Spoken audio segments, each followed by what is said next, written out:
the liquid, how we deal with liquid. And liquid, there is, there is on the pressure drop calculation, there is not much to say what you already know. You apply this Bernoulli equation, you use a friction factor correlation, but what is important is that for systems that are where you have flows of hydrocarbons, the you will have to convert to local conditions. We all the time work in the rate as standard conditions, but we have to compute to local conditions. And also the temperature part is tricky. That the fluid, when it's circulating through the whole production system, through the well, flow lines, pipeline, is losing heat. Okay, it's losing temperature, and that's also causing some changes in the properties, in particular in the viscosity and density. So that's what I'm going to focus today. And then tomorrow, hopefully, we reach to multiphase, and then we stay with multiphase for the whole 4 days. Okay. But first, I want to. Okay, so that's the main objective today. But I want to say about the exercise that you had last week. Okay, that you were supposed to generate the curves, and just wanted to show you how they look like for me. Okay. Basically, that's the orifice we found is 22.9. Okay. But also, if you change the orifice, you will see if you make a smaller orifice, then you will have a higher pressure drop at a lower rate.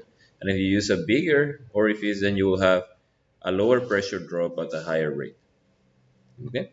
But just note that also the critical point for all of them is in the same delta P. Okay. Because the if you remember, the critical pressure ratio, where you have critical flow in the throat, doesn't depend at all on the orifice size. Okay, it just depends on the ratio between P upstream and P downstream, and that's why you see it's constant for all of them, because all of them, they are for the same inlet pressure. Okay, however, what does play a role is that if you use a smaller orifice, you will drop pressure much quicker, or with a, if you start increasing rate, you will drop pressure much quicker, and you will reach that point at a lower rate. Okay, that means a smaller orifice, you can flow a maximum rate that is smaller than for 23 and than for 30. Hmm? And then I made also the plot actually had a mistake in the notes. I hope you can correct it. But here I said pressure. Here the pressure is higher. The pressure goes. This is bigger than this one, and this is bigger than this one. And I had it, I think, the opposite way in class.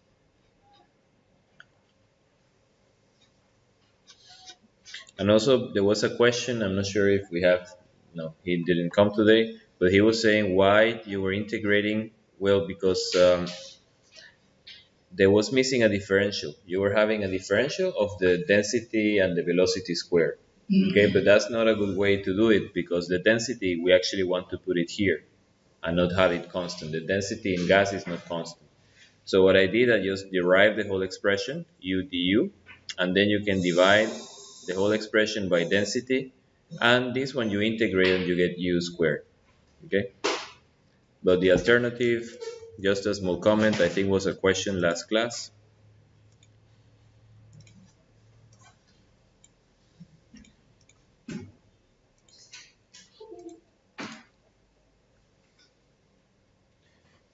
Okay, that I changed, because before we had dp um, plus 1 b squared equals 0.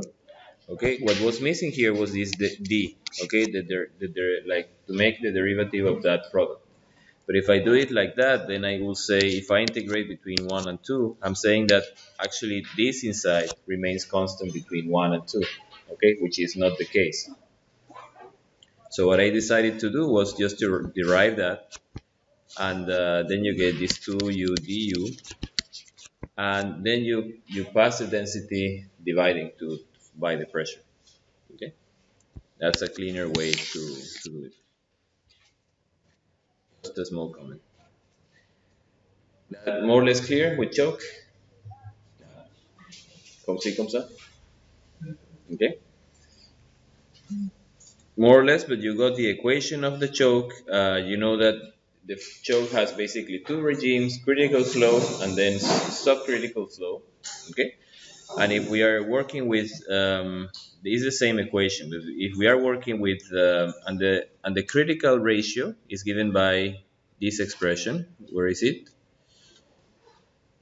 Um, it's okay here. This expression. If you reach below that ratio, equal or below that ratio, then you're going to have critical flow in the throat. Okay, and in that case, you just use exactly the same equation, but you force it that this y, that is the ratio between discharge pressure and upstream pressure, will be equal to the critical ratio. Okay, if not, you use the equation with the ratio, the pressure ratio that you have. I'm not sure if we will have time this week to talk about multiphase in choke. And also the models we have, they are not very, because for gas you can trust, for liquid you can trust, but for multiphase these models are very poor. And also many of the things, the same things that we discussed here, they apply for multiphase. You have to apply the equation between the upstream and a throat. Okay, you have to assume that the fluid will pass through a process that you can assume is adiabatic. Some people say polytropic, some people say isentropic, etc. And then you have to start solving the two equations. So I don't think, I'm not sure I will have time, but let's see how far we get.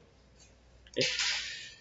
Also, a discussion like to finish the another application of flow equilibrium. I'm going to talk a bit about production modes of wells and did we put to record? Yeah, of wells and field. Okay. So we are going to make a mechanical analogy of our production system.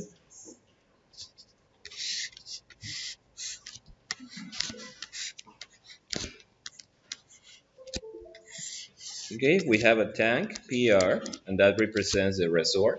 Then we put here a restriction. This represents the flow in the reservoir. That is basically the IPR. And then here you have PWF. Then you have another restriction that represents the tubing. And here you have T wellhead. And then you have,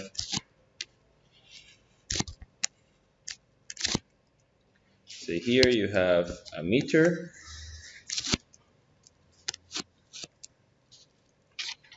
And here you have a control valve that you can change. And here you have basically separator pressure. Okay.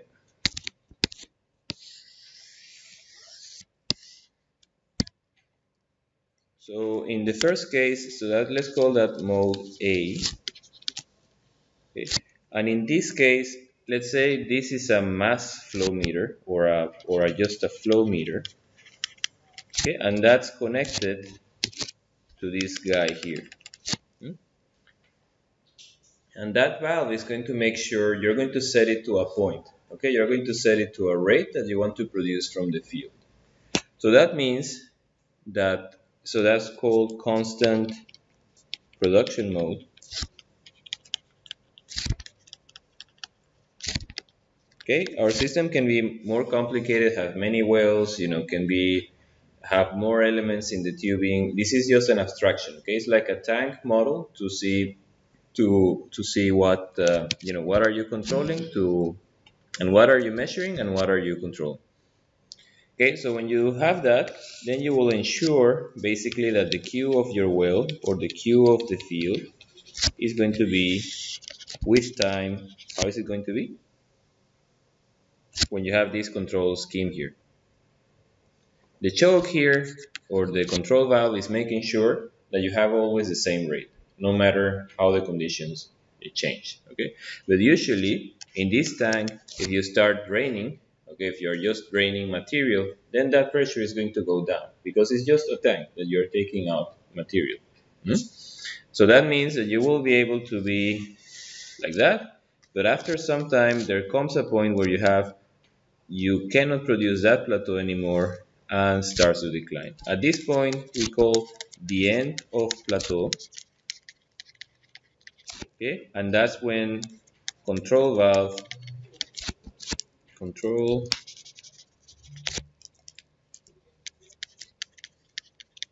is fully open.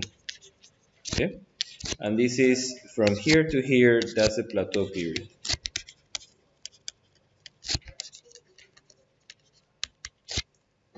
Okay, from here to here, and that here is what we call, is called the decline, or also is called the tail production.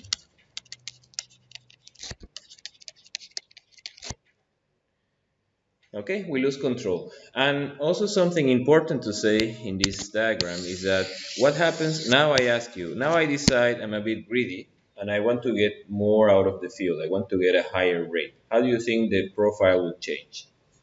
Okay, let's say I want to get a higher rate. You think it's going to finish in the same point? No, it's going to finish sooner. Okay, all of you agree? Yeah. So goes down like that. Or if you use a smaller plateau, then basically you will be able to produce for longer and then you have to decline. Okay? So this mode is called constant production mode, or I call it mode A. And this is typically used for new developments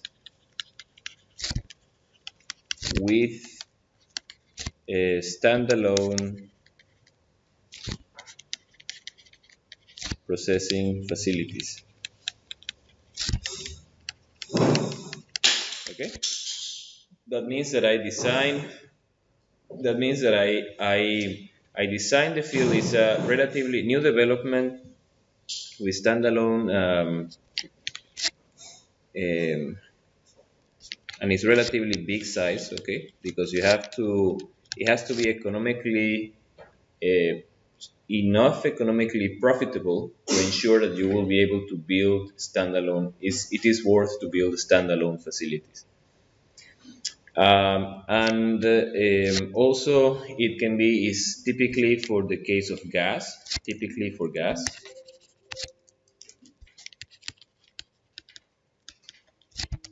for gas, especially offshore, okay, and especially additionally with LNG, okay, is especially applicable, that have predefined contract, delivery contract,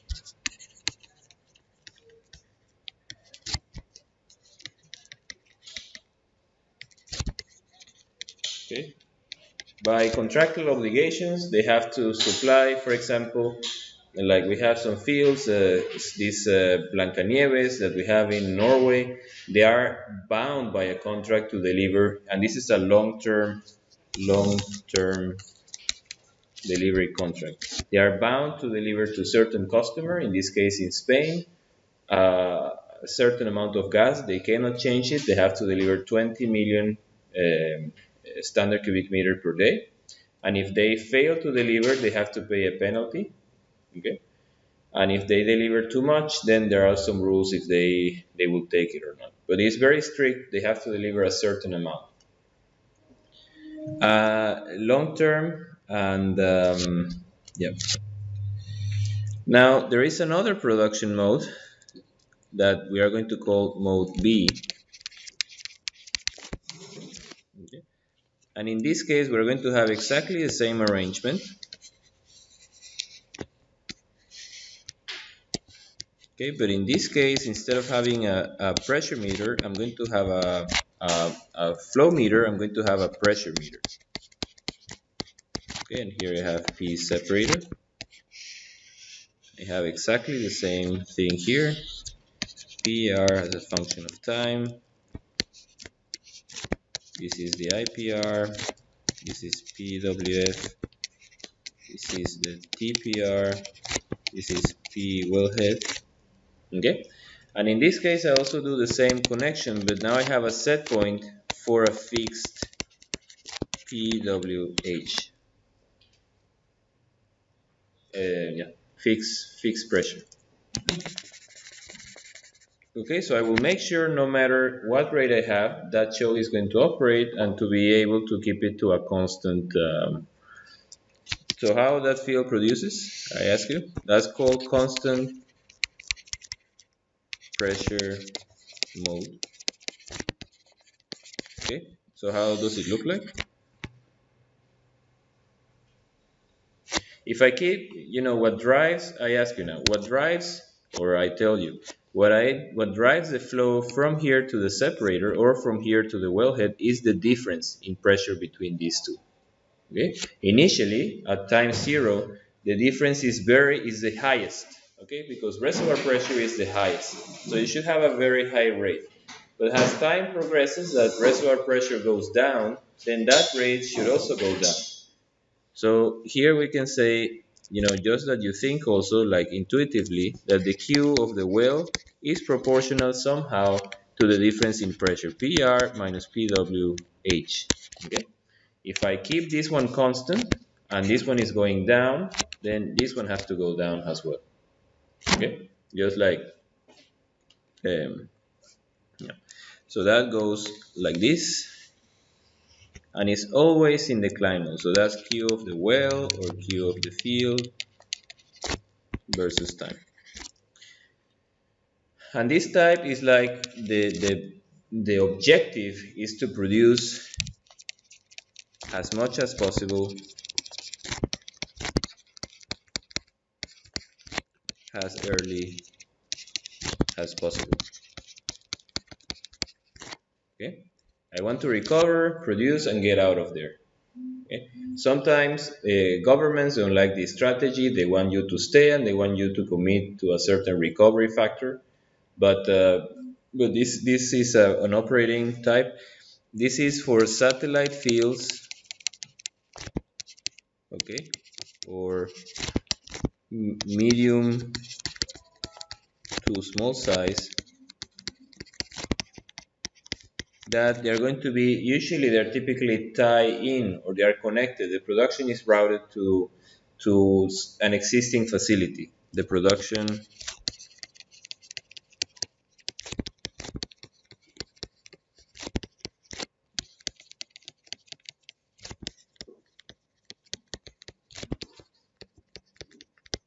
Okay. For example, when they made the standalone, they made a big field, they made a big platform.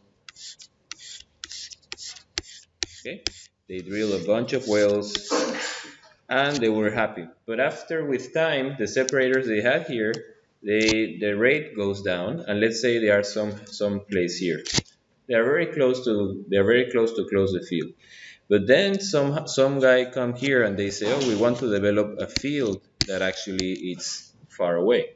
Okay, but it's small. We cannot build its own platform. It will be very expensive to develop it. So what we do is just, we drill from here, for example, a subsea system, and then we tie in that production to this platform that has existing or that has available capacity. Okay, and this field is a satellite to the main field. Okay, to this main field, and in that case you can produce, you don't care, you can take as much as this separator can take, and they have a spare capacity, with spare capacity. Okay, and there are some things of course that restrict this maximum point, but some limits are of course erosion, sand production. Okay, here you have to take care of these things. It's not that maybe the reservoir will give you a very high rate, but you have to be sure that you are under these limits. Okay, so now I want to make a simple exercise. Okay, we are going to take a look at this coral field. Okay, coral field. In which region is that? In Mozambique? Cabo Delgado. Okay. Okay, Cabo Delgado. And we say the system actually is that we have the seabed, the depth, I guess, is something like 1400 meter. Okay, you have the sea. And I think the plan they have, what any has planned is they have actually an FPSO of FLNG, okay, floating LNG, right? And then they have some riser, and then here they have the whole system, and they have a bunch of wells, okay? They have one here, okay, okay. So let's see it from the top, okay? Where I'm going to assume I don't think there is any information about this field yet, but I'm going to say we have the main transportation line, okay? So that's the pipeline, okay? And then we have, let's say we have some flow lines. Let's say we have three, okay? I'm not sure, I'm just guessing. And in each one of them, they go to a template where we have three wells,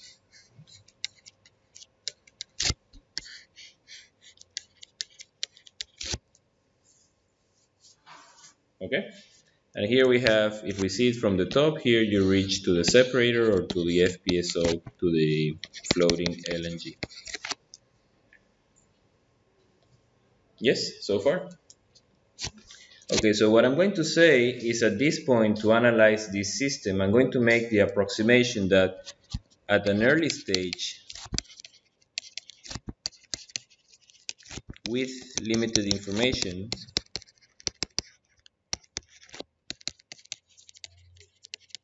okay, all wells are identical, okay? I'm just trying to, oh, I forgot to add something here. You know, for, yes, and that's important. So some rules for Plateau or rule of thumb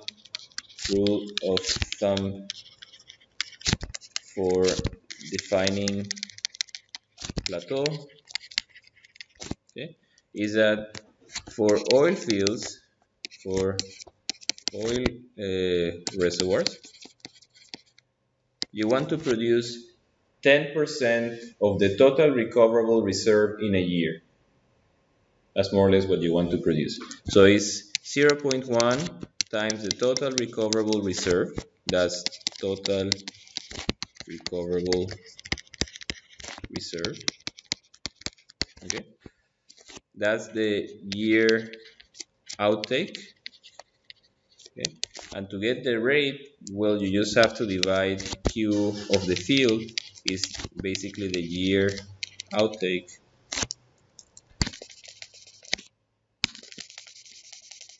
It will be 0.1 times TRR divided by the number of days in a year, number of operational days in a year.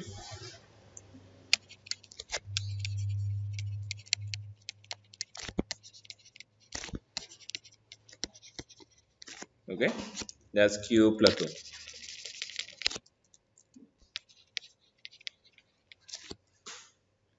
Okay, that means if I plan to recover 200 million barrels, so then I say from this 200 I will take out 20 every year. Okay, and this 20 divided by 365, and that's going to give me the plateau rate of this field, like a rule of thumb. Okay, what will be the height of this? But then actually, after I have that number, the engineers have to come and see if actually I can get for how long I will be able to get that. And actually say, well, you will be producing in plateau, that's a steady stream of cash. But then, for example, you start producing water, and then you're overloading the separator, and then you cannot produce that rate anymore. Or then if you produce that rate, it will be too expensive to make a platform, all kind of considerations. But like a first step, you say is 1% of the total recoverable reserve, and you know that the total recoverable reserve is equal to the recovery factor times um, a G for gas or recovery factor times N. What is G and what is N? Initial oil in place and initial gas in place. Gas in place. This is initial oil in place. Okay, and that's the recovery factor. So that's why the recovery factor, usually each company, they have a rules to define, how much I can take from the field. It's something between 30 and maybe 45, 50% for oil, and it can be all the way to 70 for gas, okay, depending on the application. For heavy oil, it might be something between 10, 12%. And also gas is very low for shale gas. Yes, this is for oil. Okay, and for gas, the yearly outtake it's around 0.03 to 0.05 of the TRR. Okay, so that's how more or less you have an idea how much the field will produce. But you need to have the homework. You need to do the homework later. So that's actually what we are going to make in this exercise, and it's not an exercise with numbers, because if we have time by the end of the week, we are going to make it with numbers. Okay, and that's actually a very fun exercise to make. But this is not one of the main topics of the course, so I didn't want to take time today to do it. Okay, but actually we're going to say you already have a plateau rate, okay, that you want to produce, and you just want to see, to try to predict for how long I will be able to produce that rate. As a first, like if you're an engineer working for any, an Adarco, working for any company, okay, use this plateau rate and tell me how long I will be able to produce. Okay, give me the production profile. Okay, so I say, let's say we have 3 wells we set in each one of them, in each template, 1, 2, and 3. 1, 2, and 3. Okay, and because all of them are identical, and I say identical also flow lines, okay, that means that this flow line is equal to this flow line is equal to this flow line. What I can say, if I can analyze the system basically using a single well approximation, right? I can say, because all wells will have the same flowing bottom hole pressure, all wells will have the same wellhead pressure, and all the wells will have the same, well, there is only one junction pressure, okay? This is what I call a junction. Yes? So I'm saying, okay, it's the same, but here I have to say Q of the well, which is the Q of the field divided by 12, okay? And here I have the Q of the template, that is the Q of the field by 3, okay, and here I have the full rate of the field. So what I'm going to do exactly, I try to reduce my system. I say it's a very complicated system, it's a network. Also, we don't have time to cover this week. Networks is also very interesting, how to solve networks. But I say, if I look at one conduit, I follow the well, and then I enter the flow line, and then I enter the pipeline, I can analyze that system just following all of these elements by using the same tools that I have used before. So if I see it from the side, my system will be basically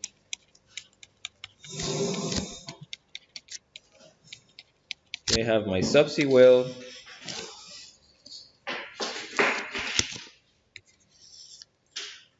and here I have my formation. So here I have a point that is the PWF, here I have a point which is PR, here I have a point that is P wellhead, here I have a point, I will call this point actually downstream the choke. Okay, here let's say I have a choke in this template, and here is the point P template, where this is the point where all the other wells in the same template, 3, okay, we have 3 at the end, okay, these 3 merge into this point. So this is the point where all well production is commingle.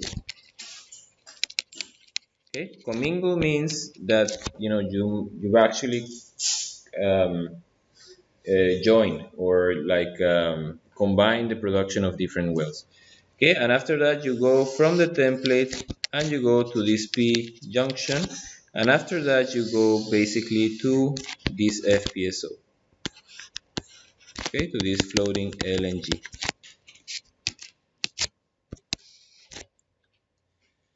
Okay, but here we have to make some important.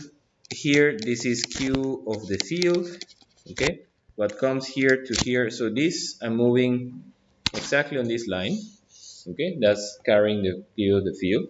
Now this line is carrying the Q of the template. Okay, and all of this line is carrying the Q of the well. So when I make my equilibrium calculations, that's what we are going to make. We will have to use, okay, here we use the equation of the flow line, here we use also equation of flow line, here we use the equation of the tubing, and here we use the IPR. Okay, just like what we have covered last week. But you have to use a different rate. Okay, remember, you have to use a different rate in every section. So I ask you, which point should I use to make my equilibrium, to make my calculations? Which point is the best here?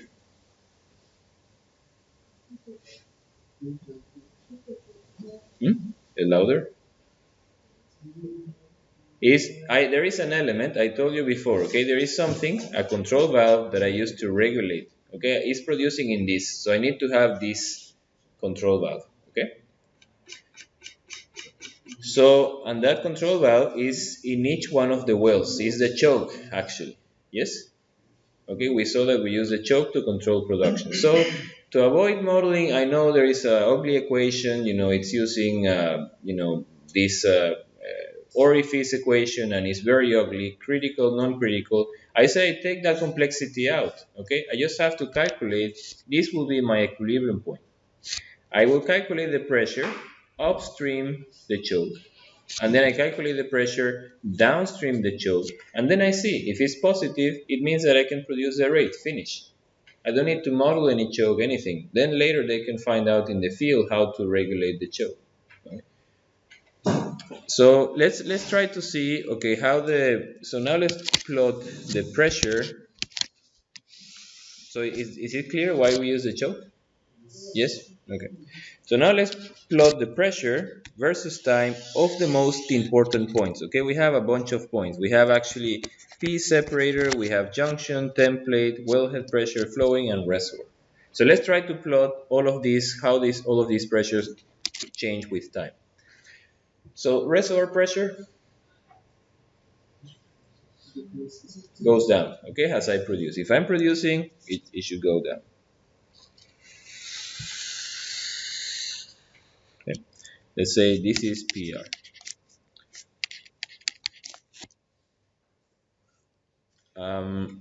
Now let's go to an easy one. Separator pressure, constant, okay? It's danger if you don't want to change separator pressure. Okay, so this one down here is P separator. So now let's go to the difficult part. That is, okay. So I suggest we move from here to here. Okay, we have to reach this point. So we have to move co-current from the reservoir to upstream to the choke. And then we have to move counter current from separator to the upstream of the choke. Okay, so let's make this first, this route here. When we move from here to here, how is the rate of the well? If we are operating at plateau, in plateau production, mode A, is constant, right? The rate is constant. So that means that if reservoir pressure goes down, what should happen with this pressure to keep the rate constant? Should also go down, right? So let me paint it here. Maybe similar decline, maybe a bit more space, I'm not sure, but this will be PWF. Okay, and what's the difference between these two? That's the IPR, or that's what you call the drawdown. Yes? Okay. Okay, now let's continue again to the wellhead. how the wellhead pressure should look like in time.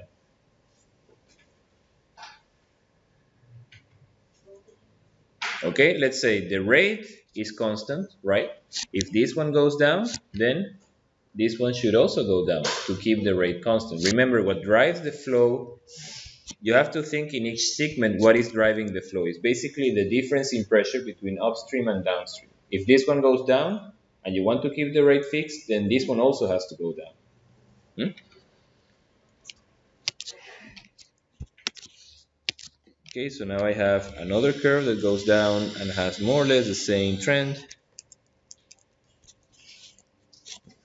That will be PWH. Okay, and now let's go. Now we finish. Okay, now we are done with co-current calculations because we defined the choke as our equilibrium point and we already reached it upstream. Okay, so now let's go counter current from separator all the way to that point. So this one is fixed, right? We reached that conclusion. So if this rate that circulates through here is fixed, how should this pressure be? Also constant, right? P junction. And we're going to see something very interesting.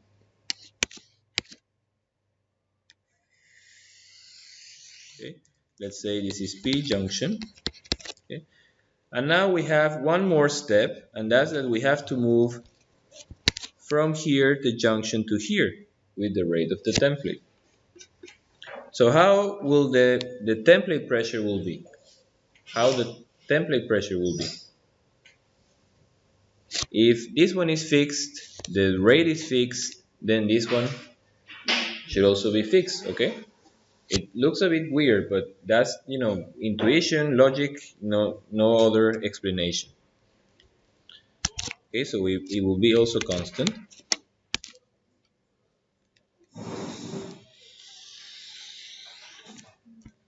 The template, okay? Now I ask you, where do I have the delta P of the choke? Or how the delta P of the choke is defined in this system? Is a P wellhead, right, minus P template.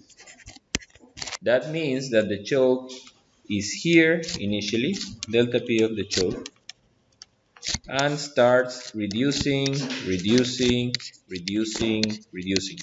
What do I have to do to keep the delta P of the choke coming down? Do I have to open it or do I have to close it? Open it, okay? And what will happen here in this point? Okay, that means I won't be able anymore to produce a plateau rate, okay? Because I lost control of the system. Now the system, before here I was driving it, I was controlling it, how much I wanted to produce, but after I reach here, it's like autopilot. Okay, now I do what I want. You have no control over me. Okay, no control. So this will be the end of the plateau, T plateau. Okay, and the production profile, if we now plot the Q of the field, okay, will be like that, and then after we reach that point it will start to go down. Okay, and all of them go down from that point. Remember, just look at something interesting also, that after the end of the plateau, these two pressures, template and wellhead, they actually become the same pressure because they are in the same point. Now the choke is fully open. What made them different was the choke that was open or closed. Now they are in the same point. So these two, they go down now in the same, and also P junction will go down and P separator will keep constant. That clear? Yes. Okay, so you see, it's like I just wanted to give you like this. It's like a thinking exercise. I have a real exercise, but let's see if we have time on Friday to do it. It's very interesting. But basically, it's like another application of equilibrium. Okay, and this is called, to do that, to actually compute the production profiles of the field and verify and do sensitivity analysis. That's called production scheduling. Okay, that is to define, make studies to define the rates, the field, and well rates. Okay, and that's another application of flow equilibrium.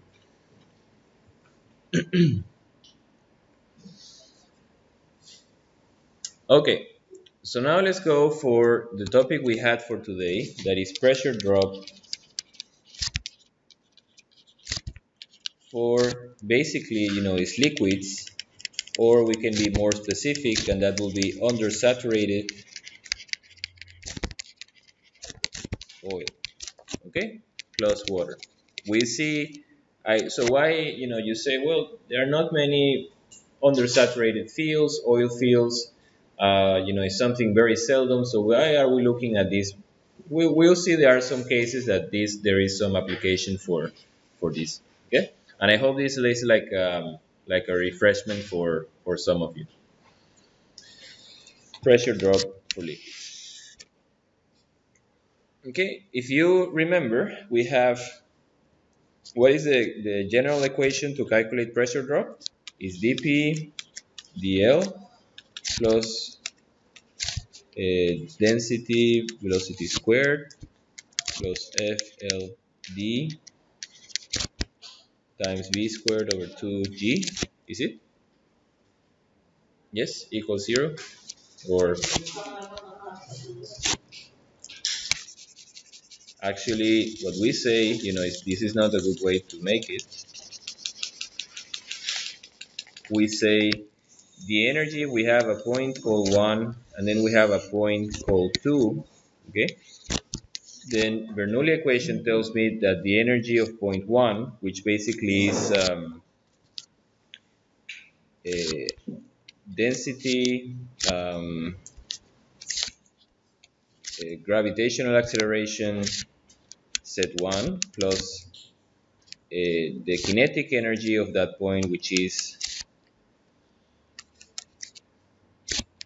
times density, right? Plus the pressure is equal to pressure 2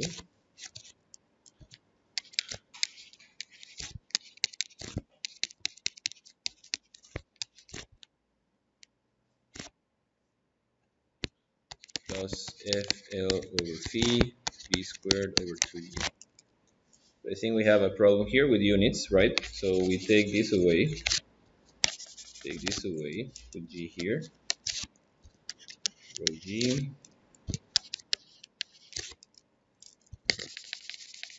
Now you have to correct me. It's been some time since I remember this expression.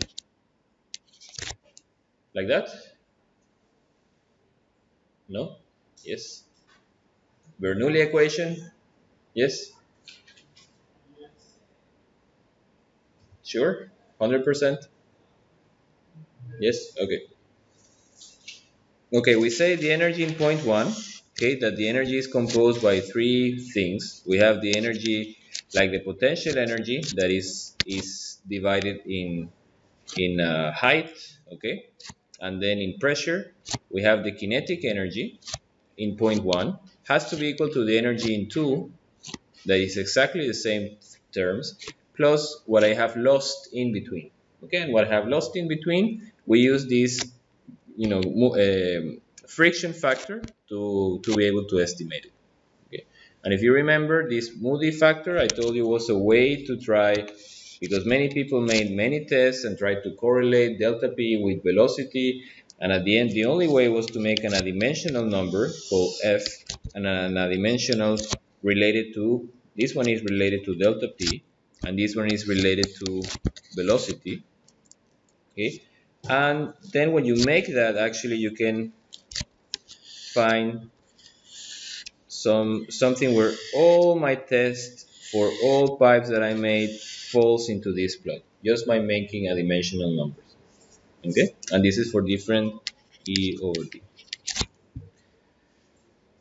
So basically, if you want to, here we have, like you see, we are looking always to have, the expressions that we use for gas. We have a function. We have, for example, a tubing P1, okay, that is a function of P2 and Q, okay. We have a tubing P2, which is a function of P1 and Q, and we have a tubing Q, which is a function of P1 and P2. And with this expression, we could do exactly the same. Okay, we can look at it exactly the same. If you want P1, then you move everything else to the right. Okay, if we want P2, we move everything else to the left. And if we want, what if we want the rate? Okay, now here is something we need also an approximation usually when you're working with liquids. Okay, is that really the first, the in tubing, flow line, etc., the diameter of the pipe doesn't change. Okay, and if it doesn't change, really the velocity, this component doesn't change much from here to here, so they're relatively the same. So when you subtract them, actually this one minus this one, they cancel each other. Okay, so you neglect that in the complexity of or calculating liquid pressure drop due to leak. Okay, so we can do exactly that. And the rate, so the rate, remember, how do I get the rate? The rate is equal to the velocity times the cross-section area, and that's equal to P v squared over 4 times V. Okay, that means that V is equal to Q over P v squared times 4, and V squared is equal to Q squared 16 over P v squared. Okay, and I substitute that expression here. Yeah, to get an expression that will have not velocity but will have rate. That is actually what we have. That clear? Do you want me to derive all expressions or no? No, that's fine. Okay. So now the friction factor. Remember, we are hard divided in two areas basically. There is some gray thing that we don't know what happens. People assume just I have an absolute and I divide from the left or from the right, and that's around 2350 to 2500. We're going to use here in this course 2500. And if I'm in the laminar region, okay, remember in laminar, if I follow a particle here is all the time going to move in the same line. Okay, it's going to move like in sheets. While if I look at in turbulent, that particle might end up here or here, will have some random chaotic behavior. Okay, so I have actually some components, fluctuating components in the radial. Okay, that's laminar, that's turbulent. So what is the expression for laminar friction factor?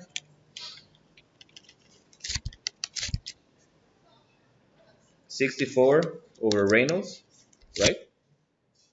And what is the expression for turbulent? Actually, for that we have one equation called the Colebrook equation. It was Colebrook with someone else, I think Colebrook White, but then I think everyone knows about the Colebrook equation, so poor White never has the recognition he deserves, but it's 1 over a square root of f equal to minus 2 log of this over 3.7 diameter.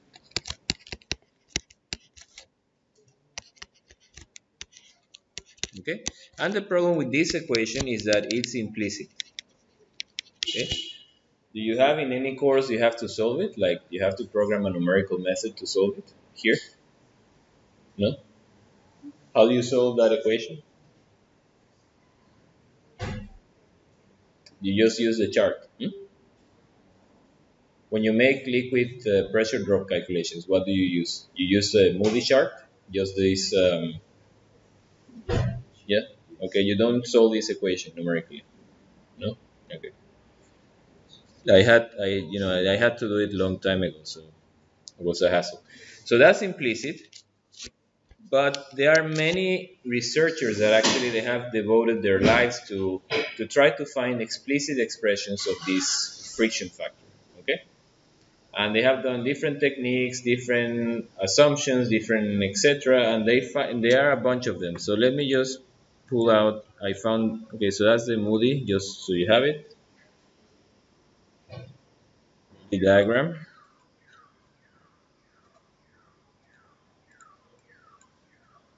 Okay, and I took just if you go to this website in okay in Wikipedia, you will find a huge amount of correlations.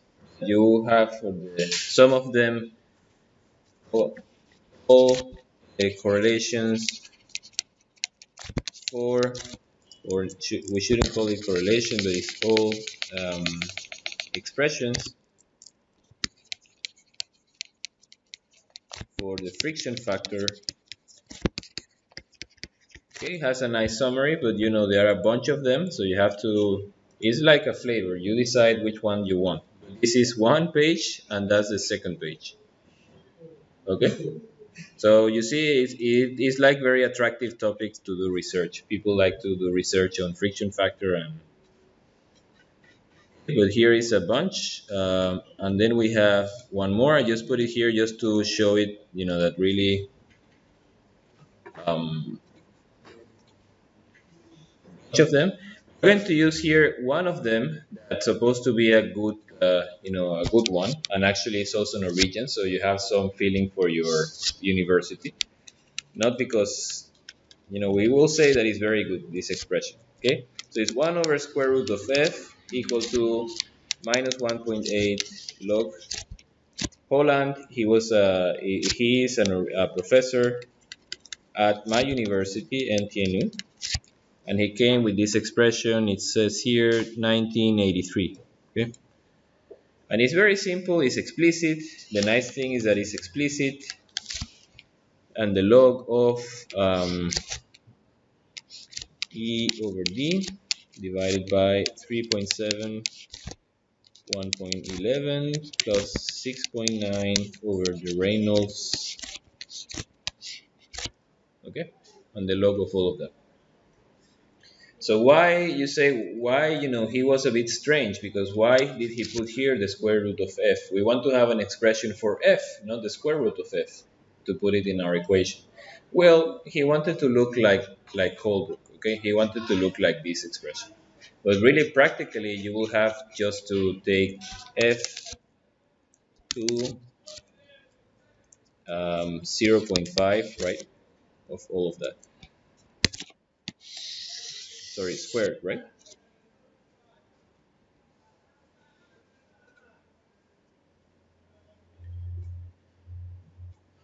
He liked, to keep it classic, so he put it like that, so it looks like Holbrook. But basically, that's how we will use it. The squared actually comes here. Yes, I think so. No, is it 2 or minus 2? Minus 2, right? Okay. So now some things before you make the first exercise we have for today. Okay, just to wake you up. You got used to exercise, so I see you're sad because you're not having any exercise today. Okay, so just two things that you remember. Okay, we are going to use. So I have programmed for you this expression, and I have also programmed for you this expression here with all the different changes. If you want P1, P2, etc. So you already know what do we have. But there are also some things. Remember, there is also another friction factor. There is a friction factor. There are actually two, okay? I guess you covered that also in your fluid mechanics course. You have it's called the Darcy Weisbach. Weisbach. Actually, he's a French. He's the same guy that made the porous media expression, and this was a German engineer. And then you have another guy that is called Fanning, that he was American. Okay, and both of them they came with their definition, and you have to be careful in which book you see the friction factor and the expression. Okay, you have to be a bit careful because it's normally it's this one, but if you go depending on the book, you might find fanning, and you might find actually for multi-phase flow there are a bunch of derivations made on the fanning friction factor, and then you see the prediction is way off, and you become, you say this doesn't work, and the reason is because you have these two friction factors. I think you covered that. Yes.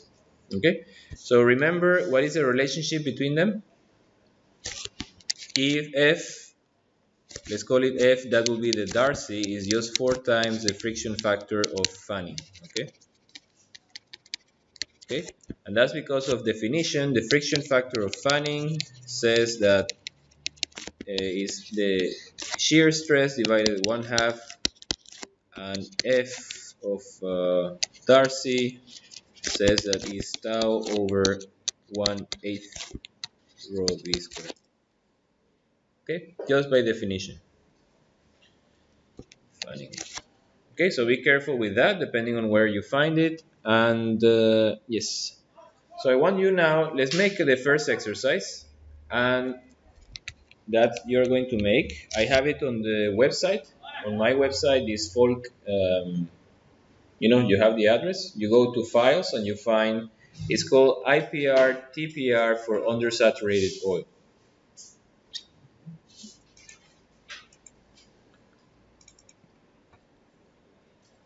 Undersaturated oil equilibrium.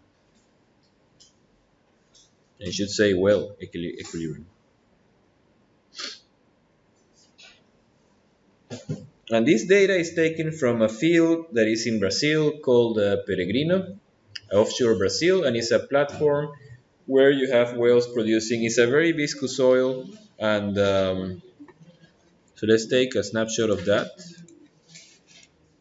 It's just offshore, maybe I think it's like 80 kilometers from Rio de Janeiro, and the data is very close to that field. Class exercise.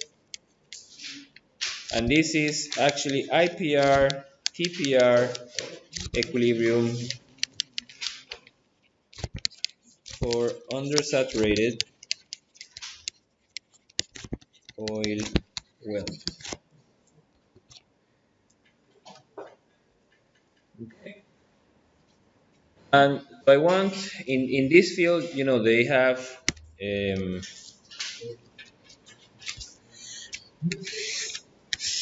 the platform. It's a platform, and the wells are all drilled from the platform down. They are deviated, and actually the flow is undersaturated because they are keeping the pressure by injecting. They have this is, for example, a producer, but they have some other wells that they are injectors, and they are injecting in the aquifer injection to be sure that you keep always the reservoir pressure above saturation, okay, above the bubble point pressure. Okay, so that in this case that's a good approximation. So we can say, and all of these wells they go to the same manifold that they keep at a constant pressure. So wellhead pressure we say is equal to 7 bar absolute. Okay, that's the one here, and you have to find what will be the equilibrium rate by intersecting IPR versus TPR. Okay, so it's exactly the same format we had for gas wells. Okay, um, so let's look at so what equation am I going to use here? If you remember, for undersaturated oil, the IPR looks like QO equal to J times PR minus PWF. Okay, we have the J is here, PR is constant, and it's this one here. Okay, and PWF, I don't know how much it is, but I know it can change from reservoir pressure all the way to 0. I have it bounded already. So I made that already for you, prepared. And then I have to calculate the tubing performance relationship, that basically is the pressure required at will bottom to flow against 7 bar. Okay, and that means I have to calculate if I have an expression that tells me tubing P1, okay, or tubing P2, which one should I use? Tubing P1 or tubing P2 for the TPR to make this curve. Okay, P1. I want to calculate the pressure coming into the at the bottom.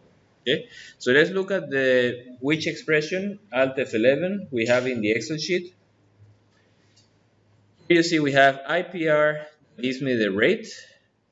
That's actually the one I want. Okay, I have J, PR, and PWF. I have other things here that I'm not going to use, and I have this P in. It gives me the pressure at the inlet of a pipe section. If I give the rate, the the internal diameter, the density, the viscosity. Why I need now these parameters compared to gas? Because now I have to calculate this Reynolds number and I have to calculate this Moody. Okay, I have to calculate the friction factor. The length, theta, is the angle of the pipe deviated from the horizontal. So in this case, we're going to assume vertical well. Okay, so that should be 90. And that theta, it's in degrees. Then you have the roughness and the P out, okay, P2. And if you see here, what is the logic? First, we come and calculate with the rate, we calculate the velocity. Okay, first we calculate the pipe cross section, then we calculate the velocity, and then we use exactly that expression that we had for Bernoulli. Okay, here we have P out, here we have the hydrostatic component. And here we have the friction factor, that is another function. And the friction factor is here, and here you have, if the velocity is 0, actually I have no friction. The friction factor should be 0. If the Reynolds number is below 2.5 thousand, then I use the laminar expression. And if it's above, then I use this Holland expression, the famous Holland. Okay, so this equation is a bit more complicated than for gas because I have to calculate Reynolds number and I have to calculate Reynolds number, friction factor, and then is that I can calculate the pressure. Okay, so and here you have P out if you need P2 and nothing else. So please try and find the equilibrium points, and I will give you time so you can work on it.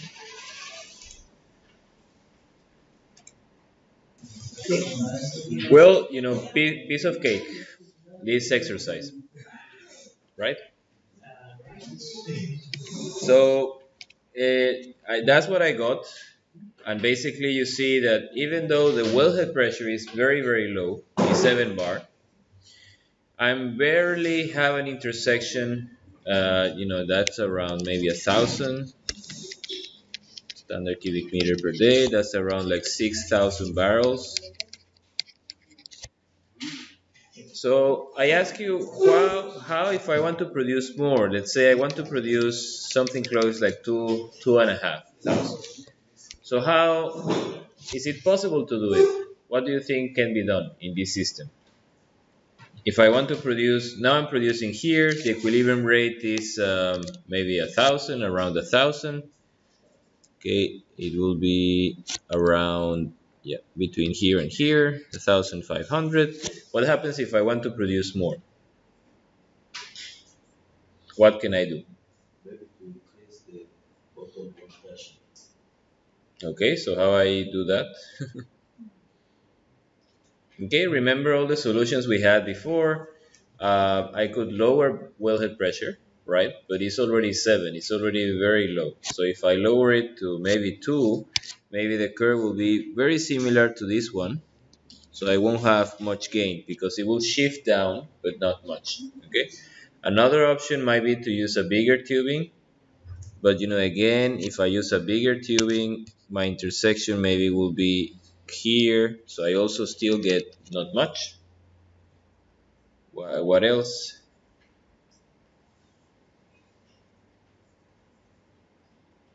Um, I could increase somehow reservoir pressure, okay, but that would be kind of a, I might frag the formation or might cause all kind of issues there, so maybe that's not such a good idea. Or I could put something, a choke. The choke is going to have the opposite effect, okay, that I will, with a choke, this will be just restricted. So I have to put something. I have the available is this one, and the required is this point. So I have to put something opposite of a choke. Something that instead of bringing down the pressure is increasing pressure. So what can I put? A pump, okay? I can use an electric submersible pump,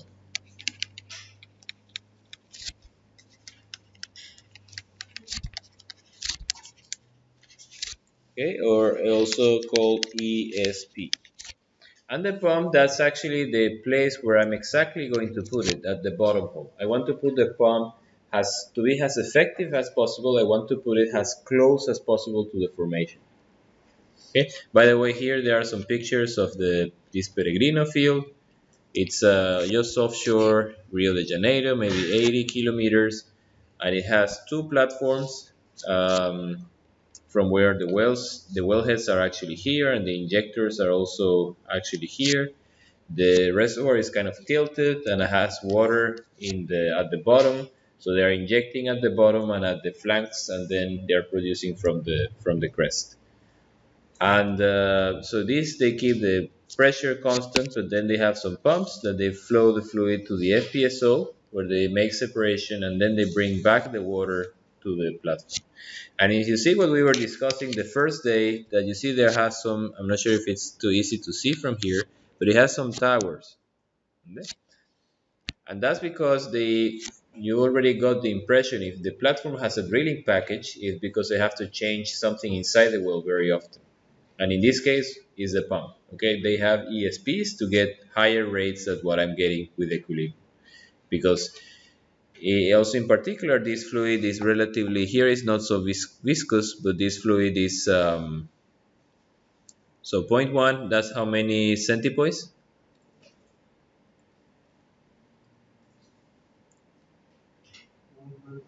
That's actually very high, okay, very high viscosity.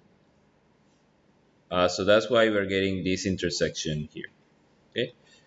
So the pump basically, when I install it on the well, it looks, these are installed as close as possible. Okay. Just let's keep this number. Okay. We want to produce, let's say, this 3236 standard cubic meter of oil per day. So for that, I will need a pump. Delta P of the pump should provide is 233 minus 186, 85, right? And that means how much is that?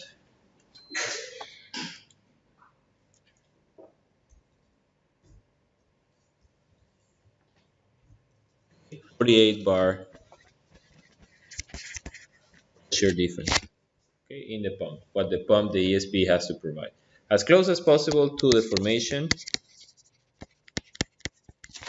then cannot be installed in deviated sections or in horizontal sections, so it has to be installed as vertical as possible. And one very important is that takes liquid only. Okay, and that's extremely important. If you start trying to work with gas, there are some that they have high tolerance, but high tolerance refers to 10% a GBF. Okay, this is high tolerant. That's GBF is gas volume fraction.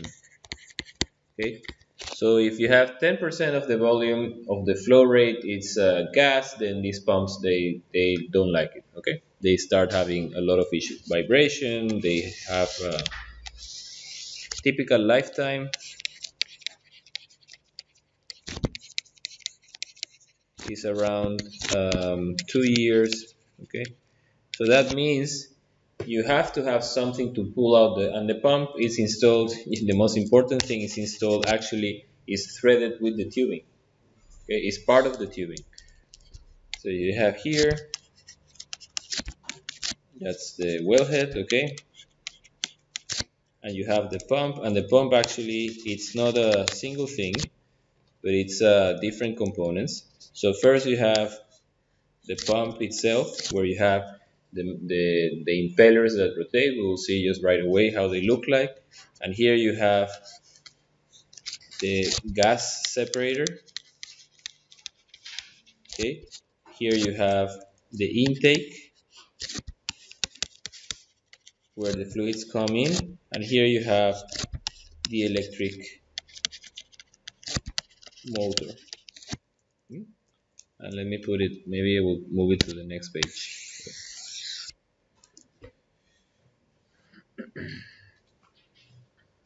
Looks like I'm not a very good planner on the space. I always run out of space. It's good that I'm not teaching with chalk and board, because then I will be completely,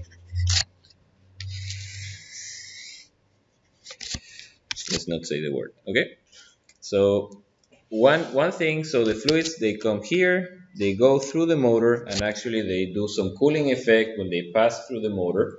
Okay, imagine if the reservoir fluids, they are at 80, 70 degrees, they have a cooling effect. This motor is very hot, and there comes through the intake. Okay, this is fluid, and then if it has some gas, actually the gas, let's paint the fluid with green, and the gas goes out from here. And if it goes from here, then you have to have something, to produce it. You have to have in an annular valve actually to take the gas from here.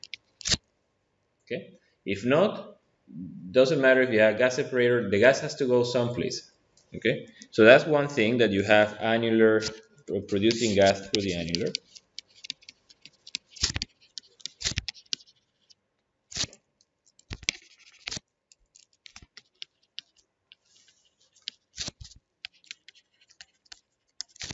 Okay, through the annulus.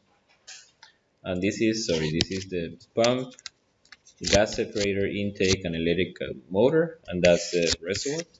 Okay, or you have another approach, and here actually PWF can be a bit less than P bubble point at reservoir temperature. Okay, that's the bubble point pressure. So it doesn't matter if you're really getting also some gas, but if it's a little bit of gas, then this separator is going to take it away, send it through the annulus, and then the rest is going to go through the pump, making sure that the pump. But some, like this Peregrino field, the way it has it is basically it has packer, and it has another packer actually here, so you cannot take the gas. Okay, and you have here the pump. You have the pump with all the parts, and here you have actually a horizontal section, and here you have the fluid coming in. Okay, so in this case the gas cannot be produced, so here PWF has to be always above the bubble point pressure. Always, you have to make sure, and in that case you're producing undersaturated liquid, and all of these equations that we are looking at today, they work for this case. Okay, because you're closing the annular with a packer. Okay, and then you're making sure cannot flow gas through there. Remember also something important here is that you have to send the power cable. Okay, so actually you have this penetrator, and the cable, we're going to put it here. Okay, and you have to send the cable down to the motor. Okay, and here you have something, it's like some some clamps to take the cable with the tubing certain distance. You have these clamps to fix it. Okay, these are clamps. Okay, let's see a picture. I think I have a picture how that looks like.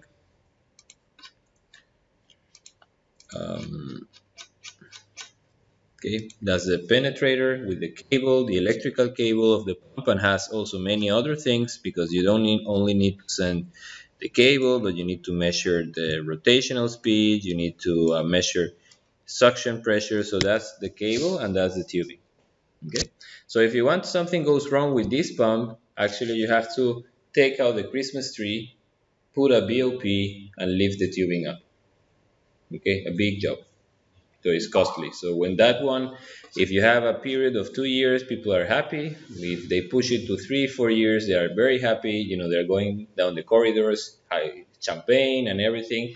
But if then it's 2 months or 4 months, then they are like that by the management. Okay, they have to do intervention in these walls every 2, 3 months, and then it's a hassle. Okay. So the inventor, just to give you some history, I don't think it's so relevant, but just to give you some history, was this guy, a Russian immigrant. He came to the U.S. after the Second World War. A very complicated name, Russian. His name is, I'm not sure how to pronounce it. Arme sounds like a French name. Arunutov. Okay, around 1930 something. He went to Oklahoma in the US. I think you had some professor from Oklahoma, right? That was came to teach here last year? No? Okay, maybe in the past. And he was a great inventor. He had a lot of ideas. He had a lot of patents. But basically, the most the most important invention actually was this one with the ESP. And what was it? There were pumps from before, but he said, let's try to make a motor that we can put it together with this pump and send it to the well. Okay, he made that possible, and he opened a company called Reda. Reda, I think it's called Reda Pump. And until recently, they were actually bought by Schlumberger. Okay, and I think he died in the 70s. I think he died. Well, he's an inventor, a very clever guy, and he actually had this idea how to put the motor, everything together, submerge it actually, and then it will be able to lift and bridge. Actually, have this action that you can bridge this delta P. Okay, and the pump, how it looks like, the pump part, we're going to focus not too much on the rest, but just on the pump part, because we don't have time. The pump actually looks like that. Okay, that's an impeller, and the fluid goes from here and circulates, goes out, and then goes to the next. And the way they are located are like this.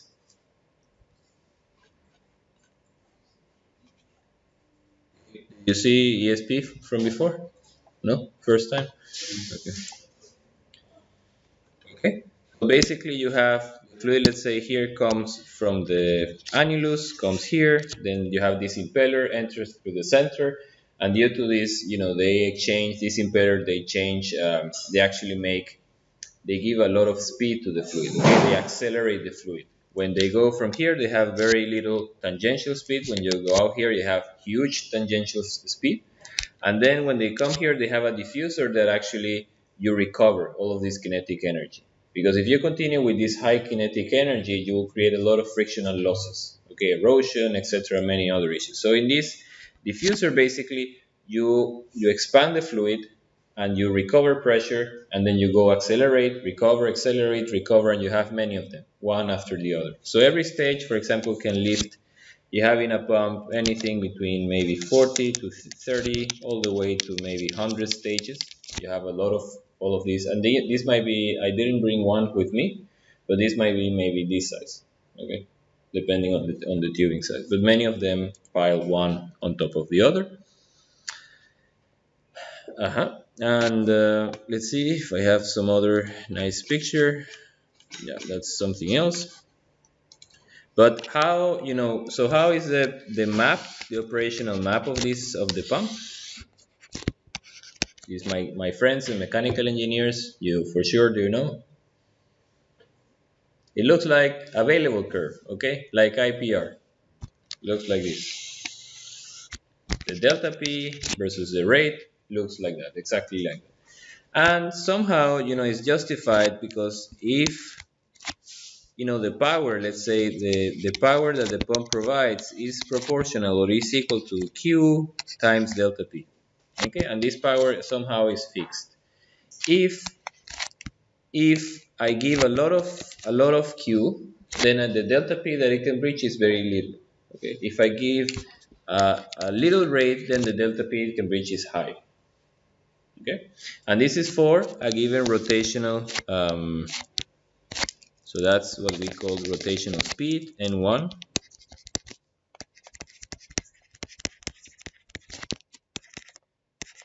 So another thing is that this axis is the one rotating, is attached to the motor and is rotating like that. And it's going through every one of these rotors, okay? And they have here this is a key system, okay? It has a hole, okay? And then you have some metallic part here, and then you have the rotor that also has a hole here, okay? So this one rotates, and due to that key is that you allow to rotate the impeller. Okay? That's rotational speed, and that one goes from maximum 70 hertz all the way. So that's for a rotational speed of 70, but if you reduce it, you will get something like this, okay, and around 30 hertz, okay, and you can have all in between.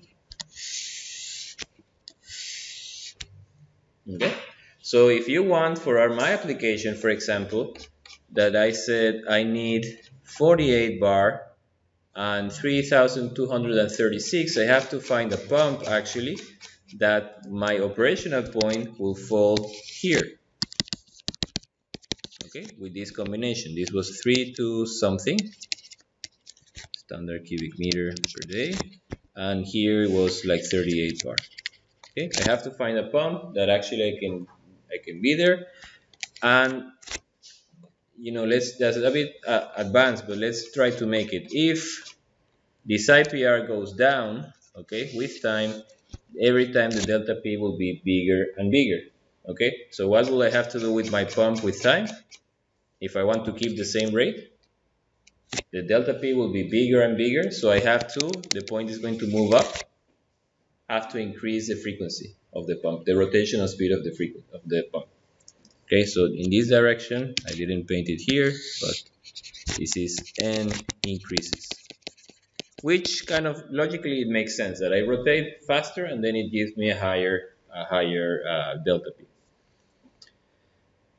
Okay, then what else I had to say? So just to keep in mind, that's the envelope of the pump.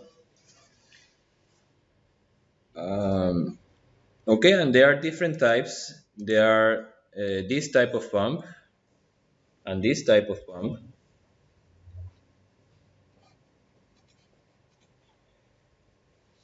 And basically here, if you see the fluid goes in an angle, it goes very abruptly, changing 90 degrees.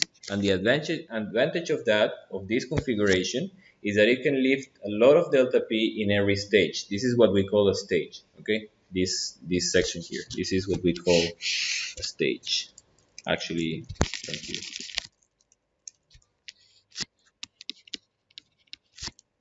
Okay? And if I do it like that, the delta P per stage is higher than in this case, delta P per stage. Okay? Because here the fluid actually, it has to do with the radius. Okay, here the radius, the outer radius that gives me this tangential velocity is much larger than in this case. In this case, it's much smaller. But this case, if I have some gas, okay, what happens if I have an abrupt bend? If I'm changing the fluid goes on this direction and then it bends, okay, gas actually tends to separate. These are things that have two different densities. So if I have a big an abrupt bend, I will tend to separate. Okay, if I separate, that's not good, because then I create a cavity that has gas and a cavity that has and a flow that has liquid, and then I can have starting all kind of issues. So this one is very gas friendly. Okay, and this is not. This is just for liquid. So people, if you're expecting some gas in the well, how they get to this 10%? Well, they say the first stage, when we are just compressing the liquid until the gas will come inside the liquid, let's use some of these. And then for the rest, I will use some of the others when I know I'm sure I have liquid. Okay? So one final comment on ESP, okay, not to take the whole class, but one last comment is that the map is not exactly like that I told you, Q and delta P, okay, but actually I have two lines that they are here and here, and actually this is my operational region that I can use,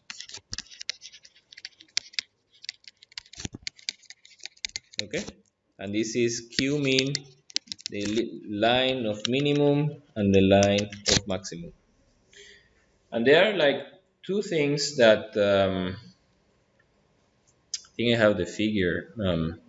There are two things that define this line that I can operate. So actually, the point is that I cannot have it any place to the right or to the left, but it has to be this particular shape.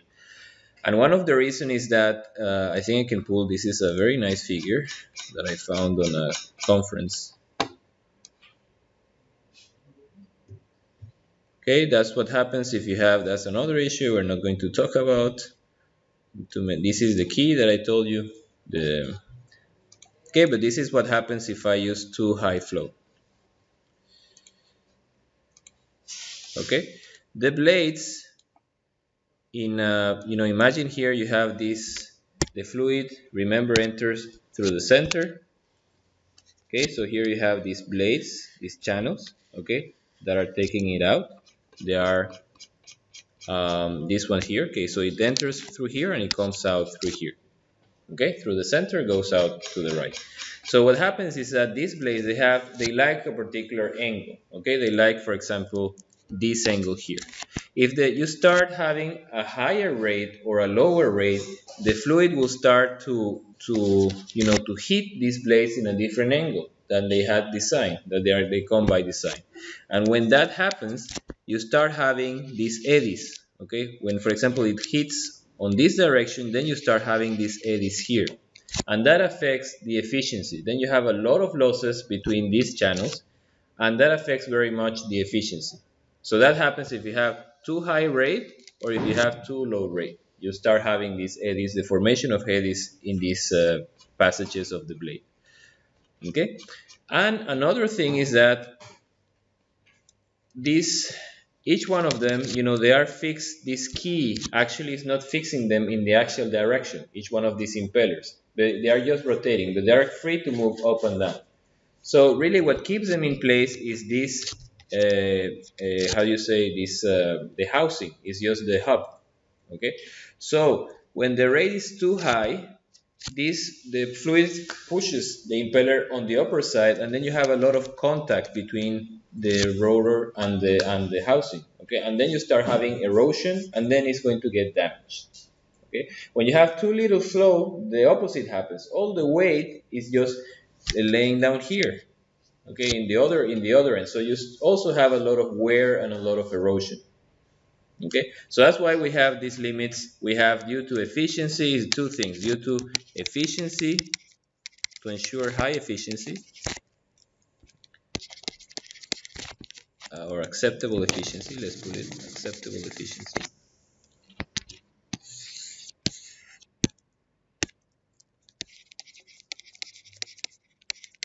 Okay, and also to avoid what we call up thrust and down thrust. Okay, it's rotor. Okay, just that it will lay too much on the lower part and it will hit too much, or it will push too much on the upper support. Okay, so let's close it here, this discussion on ESPs, to continue back to our, but just to show you that ESPs, actually we need liquid, okay, and we need to use liquid analysis. And if, maybe in the future, some session on ESP will be interesting. Also, something else in gas, not only one last comment, because you're going to be working very much with gas, right? And I told you that gas, you have this issue with liquid loading, that actually liquid can accumulate in the wells. A method that you use, ESPs are used to drain liquid accumulated in gas well bores. Okay.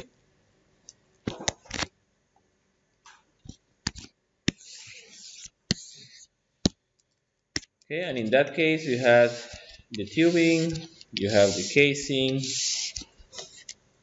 and here you have someplace the perforations, and you have gas coming in, and this gas is actually quite wet. You have all of these particles that are tending to go down and to accumulate, and you have, they make it relatively long, so you can have here actually a rat hole, okay, where you have some level, liquid level, okay, and the pump, basically you put it down here. We just take away this line.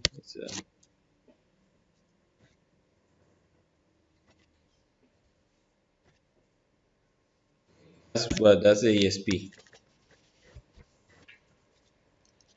And the gas is being produced again through the annulus. Here you have to have annulus access. Some subsea wells you cannot do it, okay, for some reasons that I'm not going to discuss today.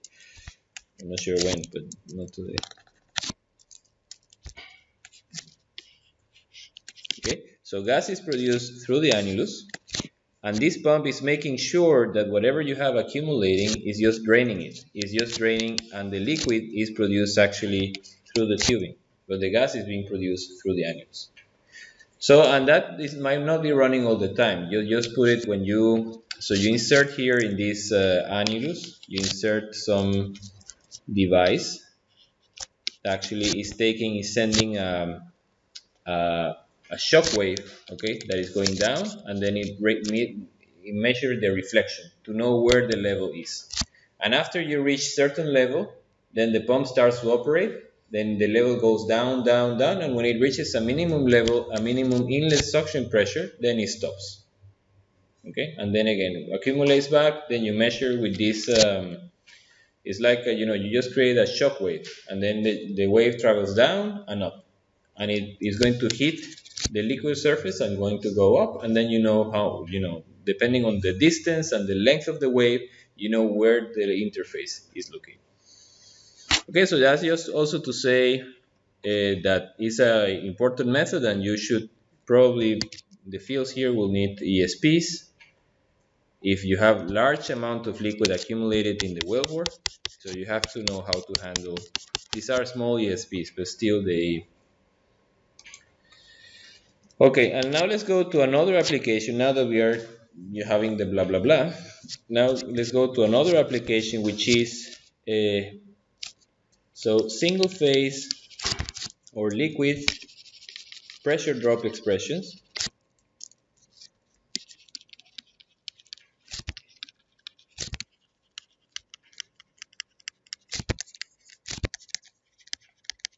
are also useful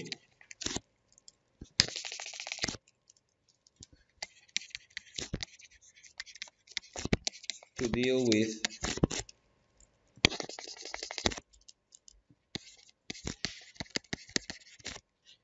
oil water emulsions. Okay? That means emulsion means it's a very stable dispersion of either oil in water or water in oil. I think I have a picture someplace. Today you're going to have a bunch of pictures. Oh, I didn't talk about, but not so important. So the pump is not only the pump, but you actually have a big, because to change the frequency, to change the rotational speed, you actually have to change the frequency of the current. Okay, and for that you need a big equipment that will do that change. You receive, here is 50 or 60 hertz? 60. Okay, so you have to change that frequency to 30 to whatever you need. So you need this variable speed drive. So you take it from the grid and then you change it, and then is that you change, and here can come the operator and just type on a screen and change the speed. Okay, 44 hertz, 50, etc. But it's a big unit. So you see, you can detect very well.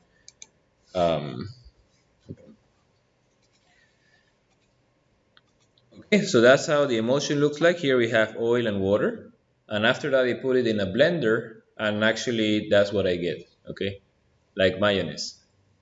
Of course, not all emulsions are so. This is was exaggerated, was very vigorous stirring, but basically I have if I make a magnifying glass here, I will see that I have these droplets of, for example, oil. Okay, depending on the size, I have different size, and then I have the water around. Okay, sometimes I can have tricky emulsions that they have tricky dispersions that they have both. So the point to make here is that I can use the same equations for single phase. I can use them to analyze emulsions, which is also very practical. Because the nice thing about emulsion is that they okay, first, in this equation that we had, that we say P1 plus Z1 over density plus I'm missing something, no, equal to P2 plus C2 plus FL over D, B squared over 2G. Basically, this density, I have to use, instead of the density of the oil, or instead of the density of the water, I have to use the density of the mixture, which is, this is like bordering now, we are starting to give you some introduction to multi-phase flow, which is the water cut, or not the water cut, but the volume fraction, we call it alpha of water, volume fraction of water. That means QW divided by Q oil plus QW times the density of the water plus 1 minus alpha of water times the density of the oil. Okay, if I know I have 10 barrels of water and 30 barrels of oil, then I have, how much is that? 0.25%. Okay, fraction. So then I ponder it, and that's what I substitute here. Now with the friction factor is a bit, with the viscosity of the mixture is a bit tricky. The viscosity of the mixture, people made measurements. Okay, viscosity of the mixture. Well, first they say made measurements on delta P for different alpha W. Okay, for different water fractions from 0 to 1. Okay, and what they found out is here you get that will be, yes, this will be pure oil, right? Pure oil, and here will be pure water. And what they found actually is that it starts to increase until we reach one point that is called the inversion point, that is around 60 to 50%. Okay, and then it starts to go down all the way to single phase water. Okay, and you see this behavior very, very strange, but think about what it means for your system. If you design your system, initially you have no water, you're the happiest man on earth. You say, oh, I'm just producing oil, I'm a millionaire, etc. Then you start producing water, and then actually what that means is that your delta P will start to increase. That means that you're not only producing less oil because you're producing water, but the pressure drop is going to become bigger and bigger and bigger, and you're in trouble. This might be, for example, 2 to 3 times the delta P that I had initially. So if you made your design with this number, you are in deep trouble. Okay, if you start increasing. And that's due to the fact that in this case you have, actually, this is a matrix of water with some droplets of oil. Sorry, the opposite.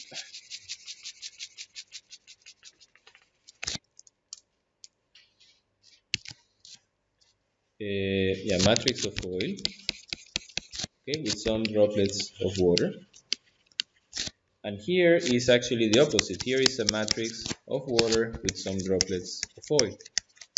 And what happens here in this inversion point is switches automatically. When you are increasing and it switches. And sometimes for some oils actually it's not even 2 and 3, but actually this is extremely high. It's a peak extremely high that you cannot even flow when you have that inversion.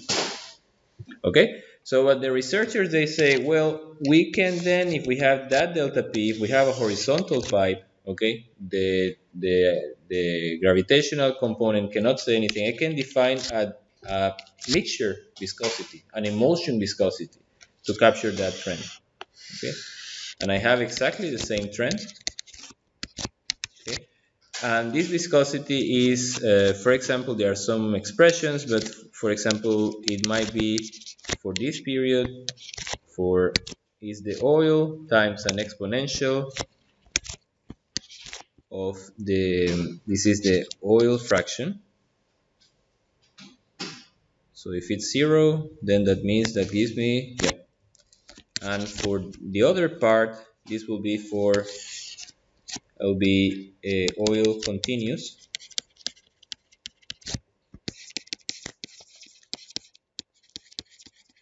And this is water continuous.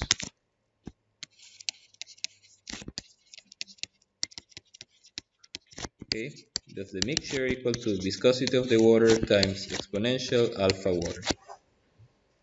Sorry, alpha water. Actually, it's the opposite. I think it's 1 minus, should be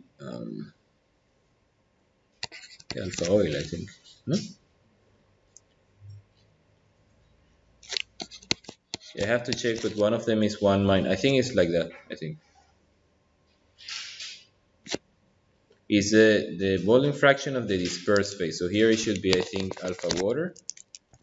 And here it should be alpha oil. I think. Okay, so if it's 0, that means that this will be 1, and if this one is 0, that means it will be 1. Okay, so you have like two exponentials going to represent each side. So just take that message. We are not going to discuss more on emulsions, but take that message that these equations, you can use it for also for oil and water emulsion.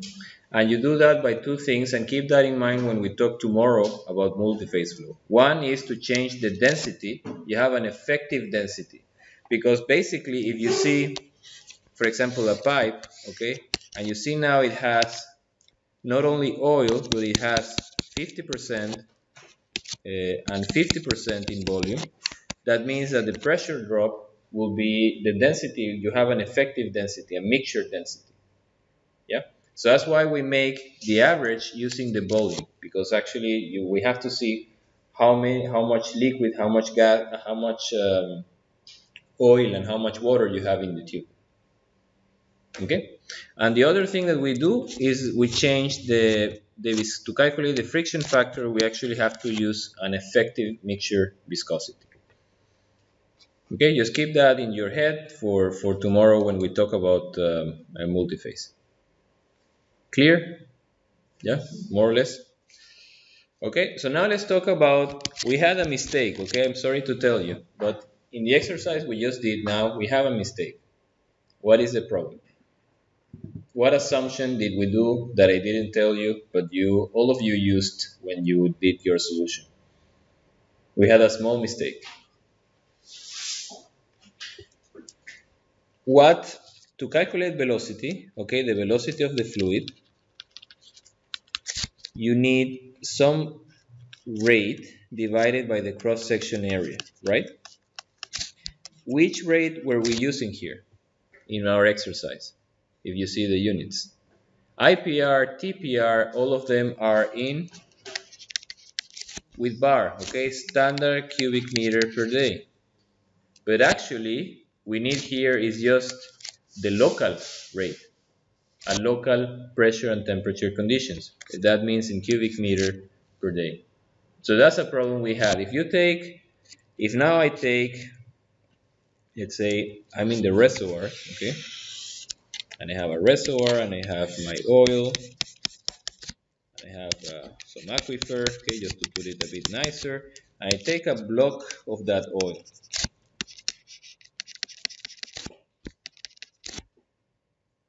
at, so that will be, let me just change, this is velocity, we just put U, and then I will say a volume of this oil at pressure and temperature. When I take it to the surface, what will happen? If I take it now and I take it to the surface, to the tank, what will happen? Hmm? It will shrink, okay? But not only will shrink, it also a big part of it will vaporize. Okay, so I will have gas and I will have a little bit of oil. Okay, that will be BO at bar, that means in P standard conditions and T standard conditions.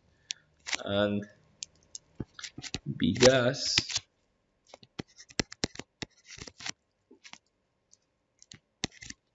okay, at P standard conditions and T standard conditions.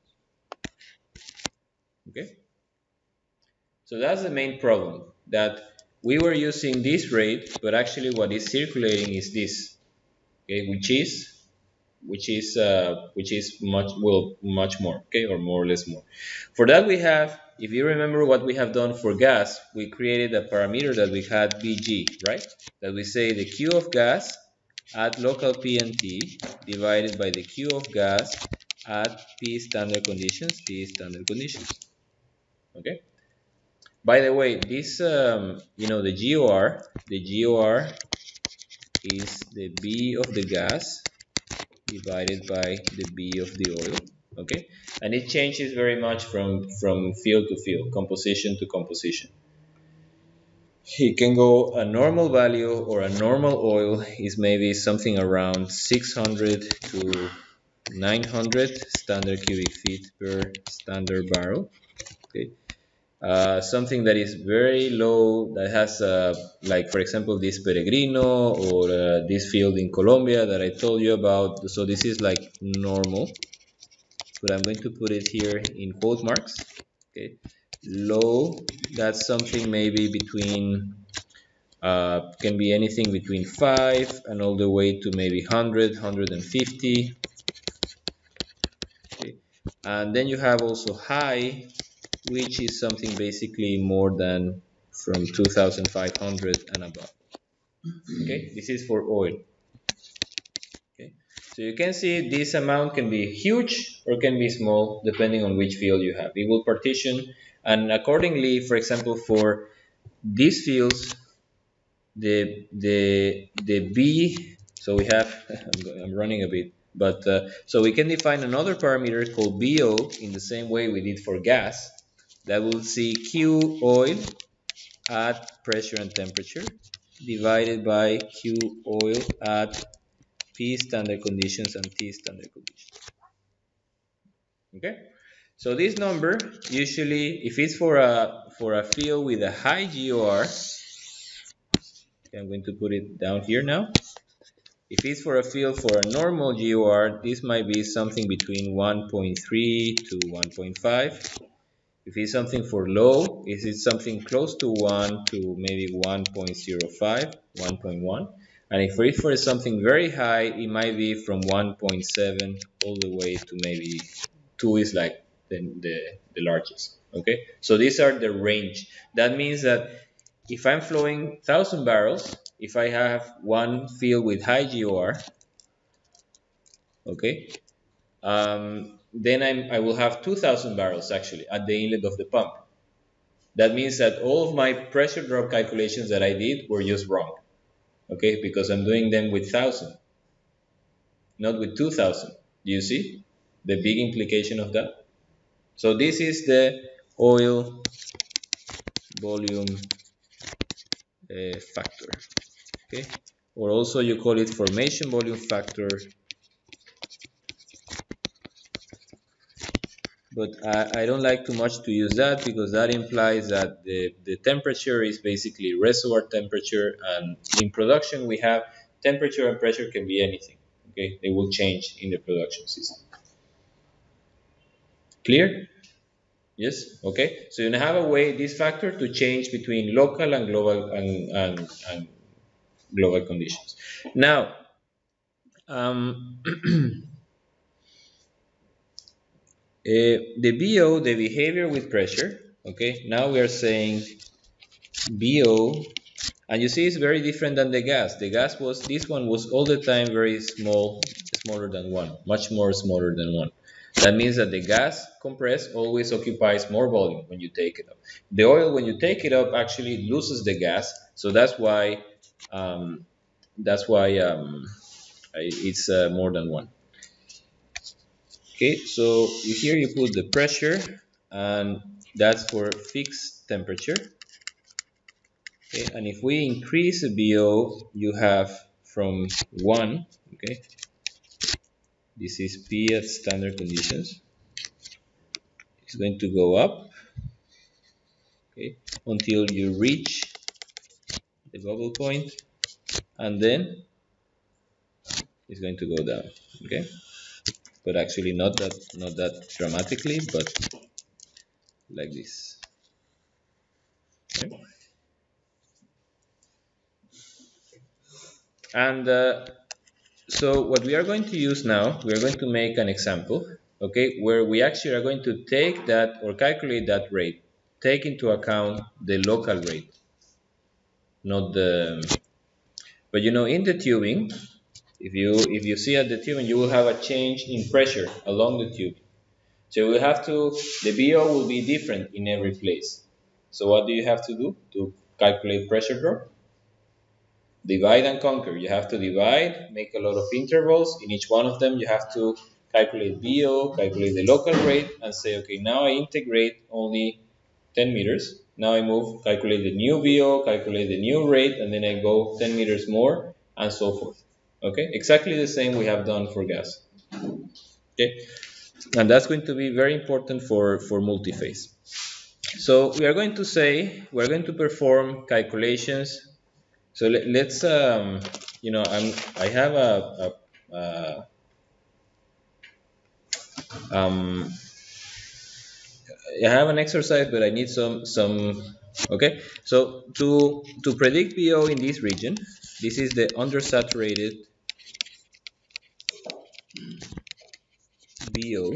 Okay, basically we need some factor called the oil compressibility. Okay, the oil compressibility tells you that CO is equal to minus 1 over the volume of oil, the derivative of the volume of oil by the derivative of derived with respect to pressure. Okay, and then I have a change here. I said BO is equal to BO times volume at standard conditions. So I substitute that in that expression. That's just a property, a thermodynamic property.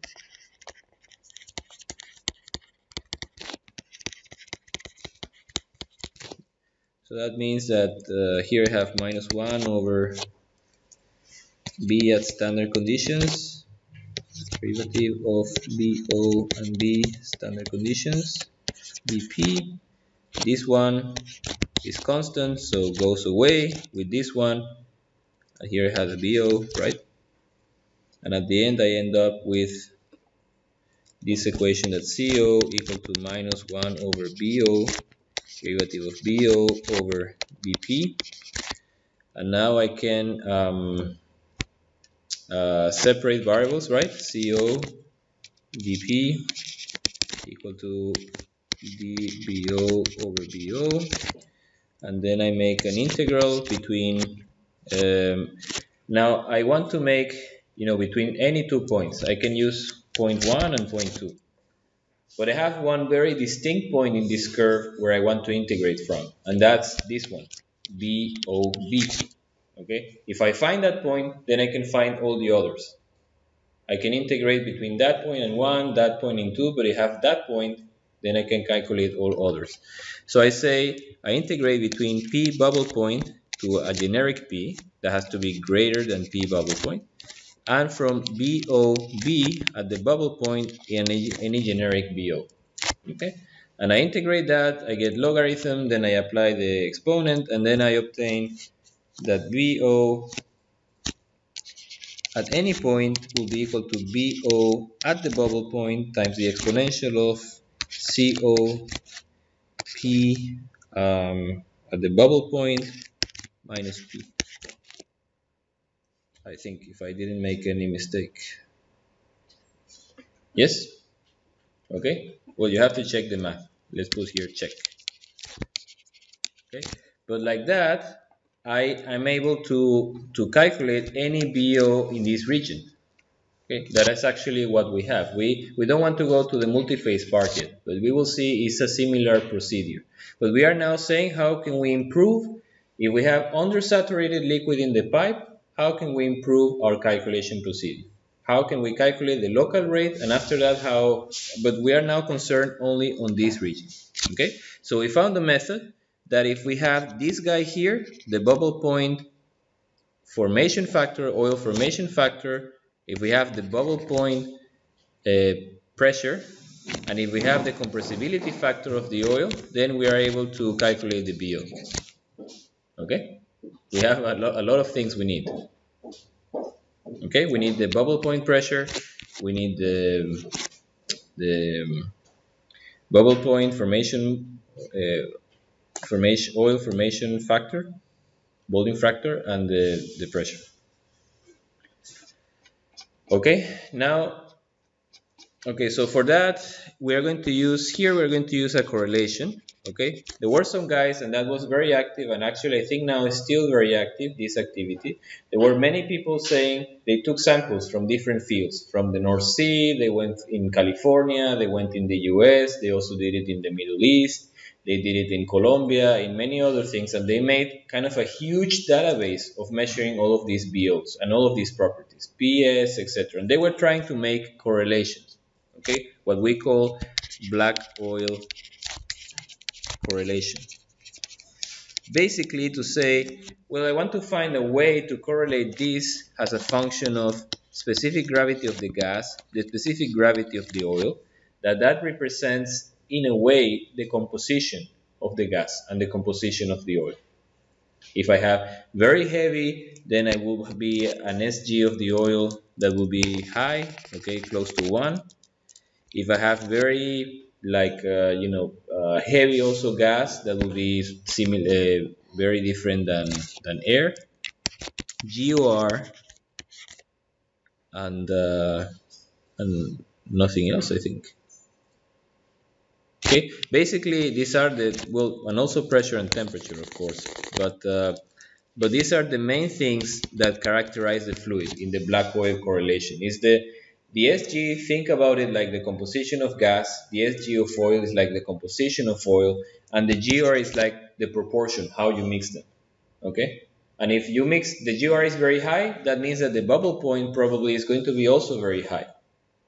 Okay, if any pressure you have, probably you already have a mixture if you have a very high GOR. If the GOR is very low, then really the pressure has to be very close to atmospheric to still having the gas coming out of the oil. Okay, and there were many guys that were actually doing this correlation, trying to find a generic expression. But here in this course, we're going to use, or in this exercise at least, we're going to use this expression comes from, I think the bubble point is from Standing, a great professor engineer. I forgot the company he was working for, but he did a lot of things, and among this, he made this black oil correlation. You heard the name before, Standing? Yes. Okay. Here we're going to use the correlation from another person called Vasquez and Bex for the CO, and the BO I think here is also by Standing, I think. Okay, so we're going to use those expressions and to calculate BO at the end, and you will see the expression is very similar what we have programmed in VBA. Then another thing we need, remember, we need BO, then we need, what else we need for liquid pressure drop calculation? Rate, we already kind of fixed how to find it. I'm going to close this one because otherwise, um, yeah. So rate. Then we need two other things we need for the Reynolds number. That's what defines the friction factor, right? So we need rate, that's velocity. Then we need density, and then we need viscosity. Okay. So let's look at density first. Density, if we take this case, let's make it again. Okay, we have this volume of oil at P and T. Okay, and I take this to actually this state, right? This is P standard condition, T standard condition. Okay, and the density of this oil is actually is what? Is the mass, right, that I have here, the mass of oil divided by the volume that that oil is occupying. Yes? But the mass that I have here is also should be the same that the mass I have here, right, in standard conditions. They should be the same because it's the same oil, I just take it to a different pressure and temperature in a container, but it's the same. So that means that this is also the volume of gas at standard conditions. Okay, remember the bar means it's at standard conditions. Okay, times the density of the gas at standard conditions. Yes, plus that's the mass of the gas, plus the mass of the oil is the volume of the oil at standard conditions times the density of the oil at standard conditions divided by BO. Yes? Okay. And now, then we say the density of the gas is equal to the specific gravity of the gas times 1.224. That's the density of air at standard conditions. And plus BO. And density of oil is standard gravity of oil times 1000. That's the density of water at standard conditions. Okay, and I'm missing something that is the BG, but this BG I'm going to say is equal to GOR times the volume of oil. Yes, so I'm going to insert GOR here. That's density of oil, and that will be GOR times BO divided by BO. And surprise, surprise, I have in both terms this term, and what is that? That I just defined as a BO, right? That I just defined. So then I found a very nice expression. It doesn't depend, it's not a correlation, it's not anything. It depends only on the BO for the density of the oil at a particular pressure and temperature.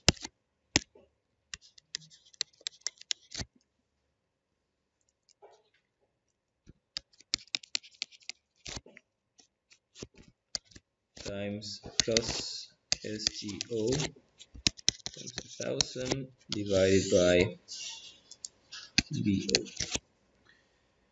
Okay, and that's what we are going to use. So volume factor, the things that we need in Reynolds. Okay, Reynolds is defining the friction factor. So that's velocity, that's diameter, that's density, and that's viscosity.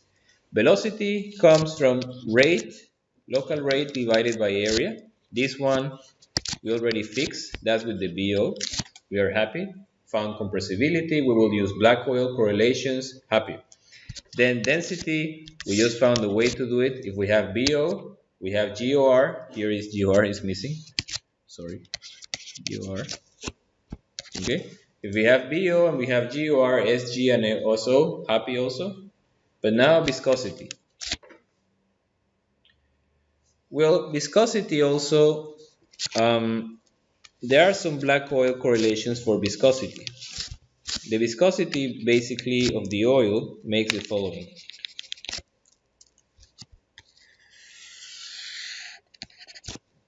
Versus pressure. Let me see if I don't make any mistake.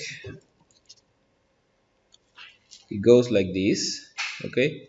Because that's for the saturated, okay? Until the bubble point. And as you can see, that you can think if when I reduce pressure, the gas is coming out of solution, right? And the gas is making the oil, that the components in the oil, they become heavier and heavier, and then they are more viscous. Okay, it's like you're losing lightness of the oil. Okay, when you do that. But after you reach the bubble point, when here I'm the single phase liquid, then it starts increasing again. You see that that also happens with water. That when you increase pressure, you increase a little bit, the viscosity. Okay, so for that we also have correlation, but I want to use a slightly different method. The the greatest effect, okay, so pressure, we could use the same, like to use some special viscosity. Instead of compressibility, we can use some kind of viscosity that create a straight line or something and try to make an approximation for that area. But the most important effect, or the parameter that has the most important effect on viscosity is not pressure, but it's actually temperature. Okay, temperature has a big effect on viscosity, and it looks something like this. And this is in log scale, which is, it's a big deal. Log scale, viscosity of the oil versus temperature. Okay. And basically, I have a more or less increase a significant increase in this region until here I reach. What do I reach? We are just about to finish. Don't worry. The cloud point. Yes, cloud point. This is with temperature, okay, and this is assuming this is on the undersaturated. All of this is undersaturated. Okay, we reach the cloud point where we start to look. If we look at the oil, we see that some small particles are starting to come out, and this is the wax that I told you. Some, sounds like a decade ago. That wax, they have these heavy chains that they start to precipitate out of the oil when you lower the temperature. Okay, and let me find a picture. I think I have one picture. Looks like that. Okay, and it's also called not only the cloud point, but it's also called the WAT. That is the wax appearance temperature. Okay. And that's actually the temperature where I want to be away from. When I'm flowing with oil systems, I want to be away from this cloud point temperature. Or if not, I have to use pigging to remove the wax. Okay. Then after, if I continue reducing, then I will have a steeper curve, okay, increasing viscosity until I reach the pour point. Okay, and the pour point is when, if I take the glass and try to bend it, actually the surface doesn't deform. It's like it's going to stay like a solid. Okay, that's the pour point. That's the cloud point, and the pour point is like this.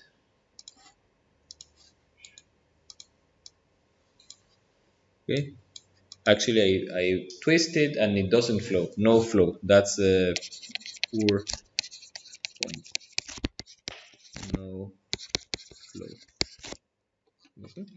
If I start increasing after that, then I have then we don't care too much because we want to be always in that region. Okay, if best we want to be from here, but if we cannot avoid it, then we can work all the way to, but here the increase is very dramatic.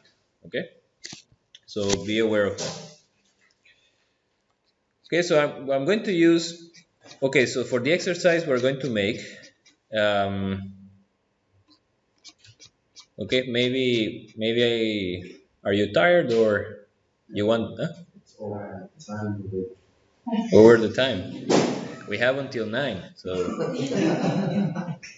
Well, I described the exercise tomorrow, but basically it's a long pipeline where we have temperature drop, and also we have pressure drop. So we have to take care of the BO, of the density and the viscosity. But the viscosity, I'm not going to give you a correlation, but I'm going to give you a table. Okay. But let's make a summary. What we have done today. Okay, before we finish, before you go. First one, how do we call this? Flow production mode of the field: A constant rate, B constant pressure, decline, and plateau. Existing new facilities, when I want to have a lot of money, it's a big size, I want to build everything standalone. This one I want to tie into an existing facility. Then we went to Coral Field in Cabo Delgado. We say how the pressure in the most important points are going to go with time, and then we found out a way to determine how long the plateau will last. Okay, what will be the duration of the plateau? And we will see if we do an exercise if we have time. Then we saw a pressure drop for liquids. Looks like very intuitive, very simple. Why are you going back through it again? But the important thing is that you still can use it in some systems that have undersaturated oil. Okay, we use it in one of them. Then I talked a bit about how to bridge the gap, that is using ESPs, some interesting things, details about ESPs. Then talk about that we also use these single phase expressions for emulsions. That is something very critical, that you have to be careful with emulsions. Okay, if you can forget everything else about this lecture, but be careful with that. Oil, water, you have to be careful with the water cut. Okay, you might have this issue and then your system won't be able to flow. And then we said we made a big mistake, that we are assuming that standard condition rate equal to local condition rate. That's not actually the case, because we have gas coming out of solution from the oil, and that factor can be between 1.1 to all the way to 2 or 2.5. Okay. So I told you how we are going to treat that. We are going to use this expression: black oil correlation, black oil correlation, black oil correlation. Density is nice. We have an analytical expression that depends on the BO. And viscosity, we're going to use a table. And we will have the exercise tomorrow. I have to talk about temperature, but tomorrow we will talk. Okay? Any question? Many questions? You need to rest? Okay? So see you tomorrow.